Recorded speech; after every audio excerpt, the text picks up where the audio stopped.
Welcome back to Joyful Habits. Since the month of January is dedicated to St. John Bosco, whose feast day is on January 31st, we'll be learning more about who he is and visiting our school, St. John Bosco, hearing from some of our students and from our candidates who are in their first year of formation with us to be Salesian Sisters.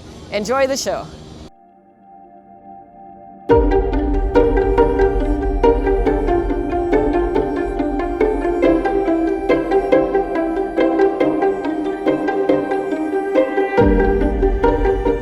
Good morning. My name is Sister Sandra Nieves. I'm here to share with you just a little bit about our life, actually our Salesian charism.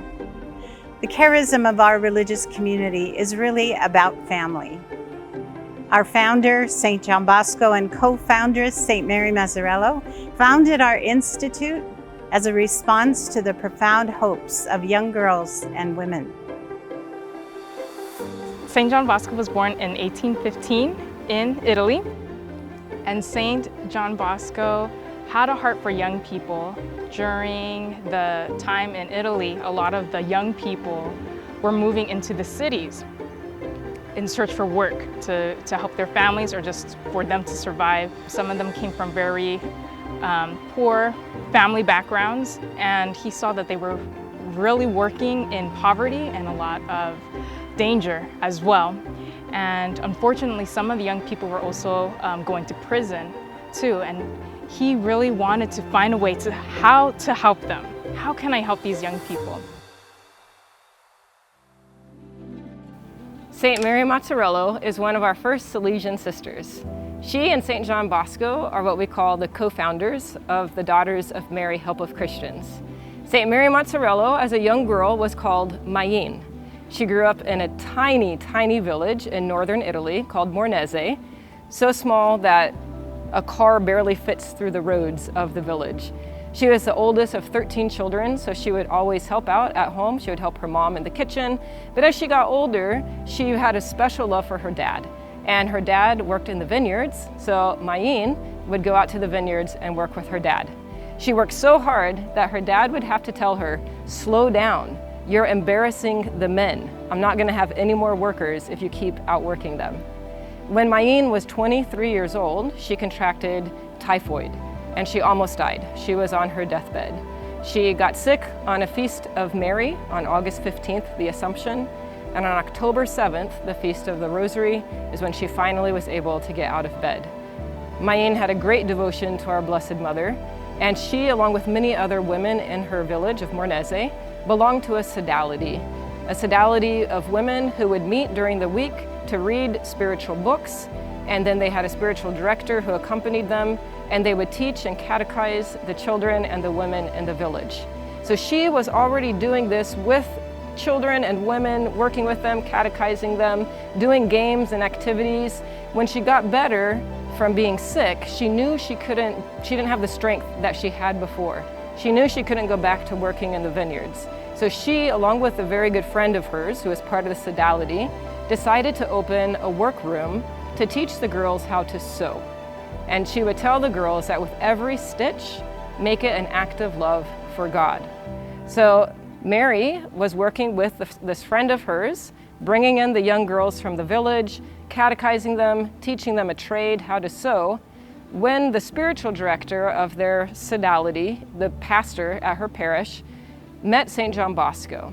St. John Bosco, when he was 9 years old, he had a dream from God where there were young people and that they were fighting, and he wanted to stop them, and he started to fight them back. And basically, he heard Christ telling him, not by blows, not by fighting them, will you help them, but by your love. That is the way how you will win their hearts. And this really became like the basis of St. John Bosco's mission for young people. And where we get Salesian, where we get that name, is from St. Francis de Sales, who was a saint that was really known for his gentleness and his kindness, patience. He was very patient. And this was something that St. John Bosco really wanted to impart to his future Salesians, to the sisters, to the priests, and to the brothers, to practice loving kindness and patience and gentleness, cheerfulness, especially towards the young people, but to all people. And this was something that St. John Bosco adopted from St. Francis de Sales, and so we are called Salesians in honor of St. Francis de Sales, and known by his loving kindness. St. John Bosco, because of this secret, if you will, of practicing kindness and love to the young people, this was really a way that drew the hearts of young people, especially in the oratory, which was a time of being able to bring the young together for catechesis, to eat, to have fun, to be safe. That was something that he really wanted for them as a sense of family and also home, church, all in one place. And this was a really beautiful time for especially the young people who probably came from tough family backgrounds or from poor families, where they were able to experience the love of Christ. Father Pastorino became a Salesian priest himself, wanted to go live with St. John Bosco, but St. John Bosco told him, no, stay in Mornese. I need you to be there and to continue ministering to the people. So Don Pastorino brought St. John Bosco to the town. And that is when St. John Bosco met Mary Mazzarello and the other women who were working with her. And he knew that these would be the women that he would begin the female branch of our Salesian congregation. So it was on August 5th of 1872 that St. Mary Mazzarello, along with 11 other young women in Mornese, became the first Salesian Sisters. So just a year ago, we celebrated our 150th anniversary, and we keep going. And we praise God for the many blessings He has given us, and especially through the person of St. Mary Mazzarello. She has a very, very simple spirituality. There is nothing heady in her theology, very accessible. She would always tell us to have great courage, to love, and to be cheerful, and that we would meet in the heart of Jesus. And so we thank St. Mary Mazzarello for her example and her model of holiness, and we pray that we can also have that same charity and zeal for the young as she had. Our whole mission is about being the heart and the hands of Christ, the Good Shepherd, for the young people of our world. All of those who are in need, all of those who come to us, whether it be in our schools, our recreation centers, summer camps, catechetical centers, or leisure time activities. We certainly reach out in every direction that we possibly can when it involves the young. Our mission and our ministry is for young people. We have our hearts for them with the heart of the Good Shepherd and with Mary. And so all of our ministries and missions are focused on the glory of God and salvation of souls, especially for young people, the poor, and women at risk. Since the early 1900s, we have been in the United States, and since the 1930s, we have been in Texas. In 1987, San Antonio became our provincial house for our Western province. Through this time, we have been serving young people through education and evangelization. Education in a broad sense, meaning helping young people, and it could be through studies, it could be through catechesis, campus ministry, young adult ministry, faith formation, camps, summer camps, so many ways to help young people encounter the living Christ, to bring them to that fullness of their calling that God has placed in them since their birth. And so it is our joy to be with them, to play with them, to have fun, and to educate them in a holistic way. In Texas, we are in San Antonio, Austin, and Laredo. We have a great presence in Texas, almost 50 sisters living here throughout Texas. We're also in California. We have a formation house in Southern California and a few houses in Northern California too. We have outposts too in Colorado, Oregon, and Louisiana. So yes, we are all over our Western province. And again, we bring that joy of Christ to young people. We see them as just an inspiration to us. When we help young people to grow in holiness, we grow in holiness too. It has been such a joy to be able to serve young people throughout the United States and to help them encounter the living Christ. Our charism is about optimism, joy, and charity. in community. There is great joy. There is a lot of goodness and kindness toward one another and toward all the people that come to us, those who work with us in our mission, teachers, catechists, even employees in our houses. Everyone is part of the family. In San Antonio, we have St. John Bosco School, and there we have children as young as 6 weeks old in our Child Development Center. They can be there, and when they go into kindergarten, they start at St. John Bosco School. And at the school, we go through 8th grade. Just down the road, about 15 minutes, we have St. James School, and that's another place where our sisters serve. It's on the south side of San Antonio. So it's a great place for people, young people, to go to learn to love and to learn too. So they grow in that spirit of St. John Bosco and St. Mary Mozzarella, where they're growing in a holistic manner, not just in education, because you can learn many topics. You can learn about religion, but if religion doesn't become part of their life, then we're not doing the best job. We need to help them to become, every topic needs to be heart. It needs to go to their heart and to go into a deeper sense where they're going to be good Christians, good citizens through the education that they gain too. In San Antonio, we also have our provincial house, and that's where we're at right now. Here we have 32 sisters who reside, and it's also our house of formation. So our young ladies who are in their first year of training to become Salesian Sisters live here amongst us. It is also our house where our elder sisters and infirm sisters who are at their later time of their life live too. So some of them are permanent residents where they're offering their sacrifices now, more in terms of prayer for the mission and for those most in need. So for everyone out there who really is in need of prayers, we have a powerhouse of prayers here going on for the people every day. We have our daily prayers together in community, where those prayers lift up all of our sisters in the mission and everybody who is asking for those intentions to be heard to our Lord. We also have many of our locations here are for our province in general. So we have our provincial who is here, so the head one in charge, her main office is here, as well as her treasurer and secretary. So this again is our main house for our province, and it brings out the message to all of our sisters throughout our province.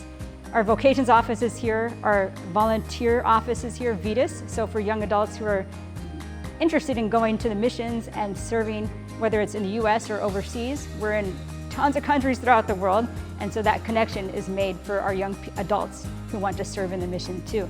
We have our Office of Mission Advancement here in San Antonio as well, where that is the office where we help to do our fundraising and communication efforts throughout our whole province. And finally, in San Antonio, we also have many of our outreaches to our lay collaborators. So from our provincial house, we have our cooperators. We have a group of association called ADMA for adults who want to grow in their love for Mary and Jesus. So that association is run here too at our provincial house. This charism also includes and has as a vital component the devotion to Our Lady under the title of Mary, Help of Christians. Also, great devotion to the Eucharist, receiving Jesus as often as possible. Every aspect of who we are brings us closer to the Eucharistic Lord. Prayer with the young and for the young is also part of our daily lives. Working together, calling everyone to heaven with us. So what made me want to enter is that the love that I have for the kids. I've been a youth minister before, and my whole entire life has just been with just kind of like learning and understanding who the kids are. That just made me kind of fall in love even more, and the love that I have for Jesus also kind of made me want to just share that with the kids. And it's been honestly an amazing experience here, and with the religious life and going into the nunnery or going into the nun, it kind of just made me also realize that, like, why not offer your whole life to God. So my question now became, not is it what I want, but what is the Lord asking of me? What has He created me for? So that ultimately led to me joining a religious order, and so that's how I ended up here. And I want to give my life to Christ just out of gratitude for Him dying for my sins on the cross. And so I first encountered the Salesians in college, and I really realized there were a lot of parallels between my studies and what St. John Bosco taught. so once I discovered that, I really just continued to get to know them and just really got to enjoy spending time with them and playing with them. And there's just such a joy and a spirit of fun here. And I think that was really what tipped it over the edge for me. My experience here at St. John Bosco, it's been awesome getting to know the kids. I know we're one of the candidates here that we are going to be living in this community with St. John Bosco here in San Antonio. So the opportunity has been amazing. We're actually ministering to the kids here in the recess or any assistance that we have. So having that opportunity to grow with them every single day has been an awesome experience. I felt like this reawakening of my inner child. Like being able after lunch to come out here and play with the kids is one of my favorite parts of the day, of just myself like being a kid with the kids and joining them and just getting to know them better. Because here in the Salesian, you know, our motto is like, we truly know the kids when they're out and playing. So I also get to learn about myself when I'm out here playing, so it's really nice. Well, first of all, I really love having recess again. That's been a great joy. I think I've been discovering more what it means to be in this type of relationship with Christ. Because, you know, we're all called to be in relationship with Christ, but for a sister, it's something a lot deeper. And so I've been discovering more what that means and really seeing the places that, you know, just trying to hear the Lord and see if this is what I am called to do. I think honestly, just the love that Jesus has for each and every single one of us, I think that is also like wanting me to like love every single one of these kids. And so the takeaway that I want to do when, if God willing, you know, I'll enter in and do my vows and become a sister, I want to continue in sharing that with all of them. And that's what John Bosco and Mary Mozzarella love doing, is to give every single kid that pure love that Jesus loved to everyone. And so I think that's my main thing, is just sharing that love and being joyful to others. So. And it's been a joy to really get to know them and to be with them here every day. I was a youth minister before I was here, and so I would get to see my teens once a week, and it was amazing. I love them so much, but being able to be with these kids every single day, just the way you get to know them is a lot faster, a lot deeper, and it's been a joy. Go to the Lord and ask Him, what is it you created me for? And just make Him your center of your life. Get to know Him as we get to know others throughout our day. Just build a relationship with Him. One step I would give is just take action. Don't be afraid. Don't think that you are supposed to be this perfect sister or you're supposed to shape this, you know, into this box. But in reality, just take that step. Talk to any sisters that you see. Put yourself out there and continue to pray. I think continue to pray, continue to talk to people about it. Don't be discouraged. And there's so many communities out there. Find what gifts and talents that God gave you and see how you can use that into an order or into a community that, you know, God willing wants you to enter. Just don't give up. Continue fighting the good fight. So, yeah. I like about the sisters at St. John Bosco School is because they are really kind. They play games with you. Like some of the Salesian sisters, they help with classes, and I think that really helps the students here. And they're also really kind, and that's what I love about the sisters. They are nice, and they also help me with everything I need to do. They get tutoring for me, and they help me get up there and get good grades. They'll do, sometimes during the summer, they'll do like camps here, and then they're super kind and generous, and I think when there's a problem, they just kind of help solve it. They're very nice. The sisters here are really fun. They're playing with some students right now. They're playing volleyball, and there's some sisters that teach us music, and they really are really fun to talk to, and they're really nice to us. Thanks for joining us for this episode. To learn more about our community and who we are and St. John Bosco, check out our website, SalesianSistersWest.org. Somewhere over the rainbow.